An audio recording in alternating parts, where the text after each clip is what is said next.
hop! Ensuite, elle a fait un grand vol plané et elle s'est retrouvée dans l'eau. Toutes les autres voitures se sont carrément rentrées dedans.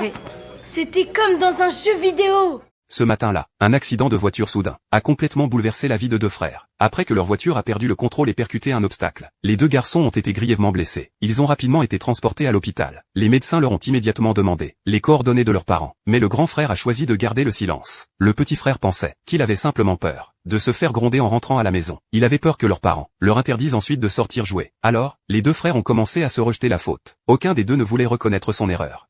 Tu vas avoir un max de problèmes. Oh, ferme-la, sale face de fouine. C'est toi la face de fouine. Tu veux être super cool mais t'es nul. T'es un conducteur minable et ta moustache elle est trop moche. À ce moment-là, la docteure Bailey est venue voir le petit garçon. Elle espérait qu'il accepterait de contacter leurs parents. Mais juste avant que son frère soit emmené au bloc opératoire, il lui avait répété encore et encore: ne dis rien à personne. Peu importe les efforts de Bailey pour le convaincre. Le garçon est resté silencieux, impuissante. Bailey a même voulu prendre directement son téléphone pour appeler sa famille. Mais le garçon a tout fait pour l'en empêcher. Il refusait catégoriquement de coopérer. Cependant, pendant qu'ils étaient encore bloqués dans cette situation, l'état de son frère s'est soudainement aggravé. La situation devenait de plus en plus critique. Bailey n'a donc eu d'autre choix que de retourner voir le garçon. Elle a essayé une nouvelle fois de le convaincre. Sa voix était remplie d'urgence. Elle lui a expliqué que son frère avait besoin de ses parents immédiatement. Ce n'est pas un jeu là, Jack. Ton frère est vraiment gravement blessé. Quand c'est fini, c'est fini. Maintenant, il a besoin de ses parents. En entendant ça, le garçon a finalement paniqué. Il a commencé à avoir peur. Peur de ne plus jamais revoir son frère. À cet instant, la chose la plus importante n'était plus d'avoir peur d'être puni. C'était de sauver la seule personne qui comptait vraiment pour lui, son frère.